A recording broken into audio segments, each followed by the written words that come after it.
Hi అండి. Welcome to నాను creations. I am మమత. ఈరోజు అయితే నేను చికెన్ దమ్ బిర్యానీ ప్రిపేర్ చేశానండి. దానికోసం అని చెప్పేసి హాఫ్ కేజీ చికెన్ తీసుకున్నాను. నేను ఎప్పుడైనా సరే బిర్యానీ చేయాలి అంటే పెద్ద పీసులతోనే ప్రిపేర్ చేస్తానండి. ఒక 5 లేదా 6 పీసులు వచ్చేలాగా కొట్టిపిస్తాను అనమాట. ఆ తర్వాత చికెన్ శుభ్రంగా క్లీన్ చేసుకున్నాను. అందులో వేయాల్సిన మసాలాలు ఇంగ్రీడియంట్స్ అన్నీ వేసేసుకుంటున్నానండి. తెలుసు కదా మామూలుగా మనం బిర్యానీలో ఏం వేస్తామనేది. నేనేం వేసానంటే ఉప్పు, కారం, బిర్యానీ మసాలా, పచ్చిమిర్చి, చెక్క, లవంగ, ఇలాచి, పుదీనా, కొత్తిమీర, పసుపు ఇవన్నీ వేసుకున్నాను. అల్లం పేస్ట్ ఇట్లా వేసుకొని మంచిగా మ్యారినేషన్ చేసుకొని ఒక 2 అవర్స్ అయితే పక్కన పెట్టానండి. అది ఓవర్ నైట్ పక్కన పెట్టుకోవచ్చు, ఒక రోజు మొత్తం పక్కన పెట్టేయచ్చు. ఎంతసేపు నానబెడితే అంత సాఫ్ట్గా జ్యూసీగా ఉంటాయి అన్నమాట పీసెస్ అనేది. నాకు ఎక్కువ టైం లేదు కాబట్టి నేను 2 అవర్స్ అయితే పక్కన పెట్టేశాను. ఓకే ఫ్రెండ్స్, నేనైతే ప్రాసెస్ స్టార్ట్ చేశాను. 2 మీడియం సైజ్ ఆనియన్స్ కట్ చేసుకున్నాను. కావలసినంత ఆయిల్ తీసుకున్నాను. ఇక్కడైతే నేను ఆనియన్స్ అయితే మంచి బ్రౌన్ కలర్ వచ్చేంత వరకు ఫ్రై చేస్తున్నానండి. ఇక్కడ చూడండి, కొంచెం అయితే ఇంకెక్కువ మాడిపోయేది ఉండే, సరే ఇంకా మంచి కరెక్ట్ టైంకి తీసేసాను అనమాట. మొత్తం తీసేసుకుంటున్నాను ఒక ప్లేట్లోకి. ఒక 10 ముక్కలు ఉండేలాగా చూసుకొని ఇందులోనే చికెన్ ఫ్రై చేసుకుందామండి. ఆనియన్ ఫ్రై చేసిన ఆయిల్ మంచి ఫ్లేవర్ ఉంటుంది అనమాట. అందుకని నేను ఆనియన్ ఫ్రై చేసేటప్పుడు కొంచెం ఎక్కువ ఆయిల్ వేసుకుంటాను అనమాట.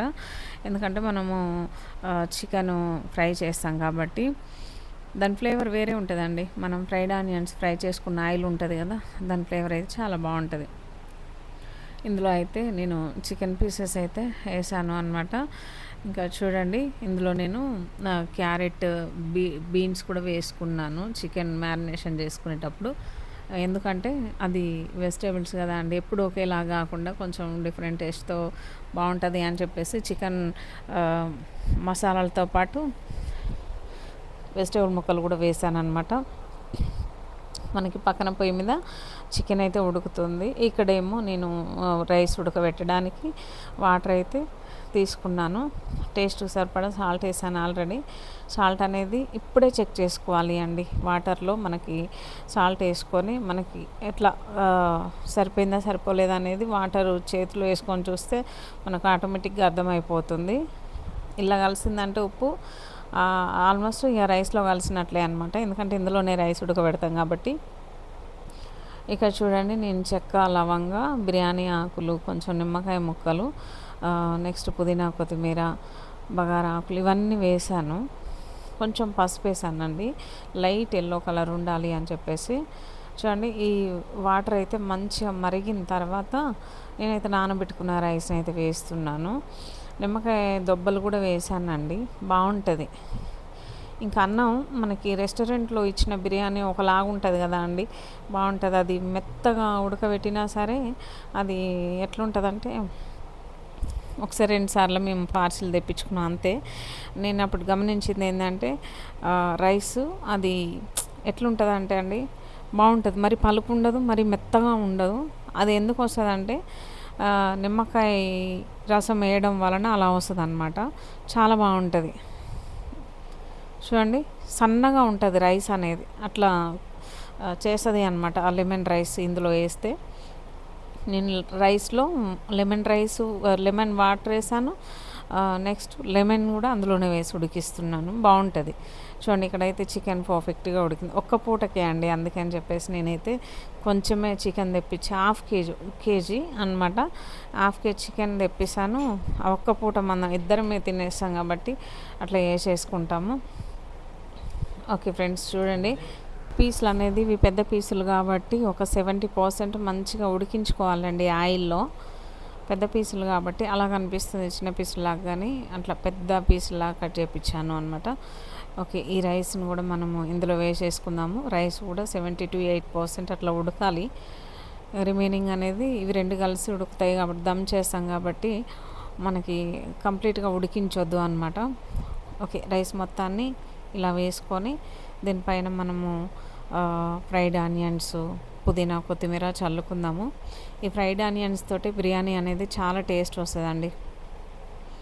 చూడండి, పుదీనా, కొత్తిమీర వేసిన తర్వాత అందం వచ్చింది, చూడడానికి కూడా లుక్ చాలా బాగుంది. ఓకే ఫ్రెండ్స్, చూడండి రైస్ మనం ఉడికించేటప్పుడు లైట్గా పసుపు వేసినాం కాబట్టి కలర్ కూడా కొంచెం చేంజ్ అయింది అనమాట. ఏది మిస్ కావద్దండి, మనం కష్టపడి బిర్యానీ చేసుకుంటున్నాం కాబట్టి ఏది మిస్ కాకుండా వేసుకోవాలి అనమాట. ఓకే ఫ్రెండ్స్, ఇవన్నీ చల్లుకున్న తర్వాత ఇంక కలర్ కోసం కొంచెం గ్లాస్లో పసుపు వేసి వాటర్ వేసుకొని దీనిపైన వేస్తాను అనమాట. చూడండి, ఒక స్పూన్ వరకు నెయ్యి కూడా వేసాను.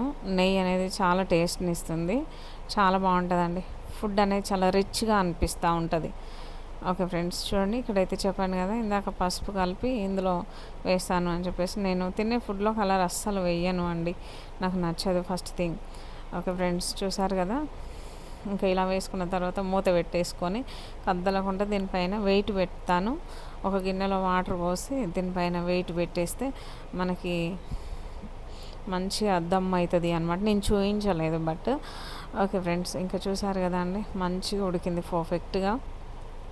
దీన్నైతే ఇంకా చిన్నగా మిక్స్ చేసుకోవాలి. మనకి ఆయిల్ సాల్ట్ అనేది మనకు అడుగు నుండి పోతుంది కదా, రైస్కి పట్టాలి అని చెప్పేసి ఇంకా కలుపుతున్నాను.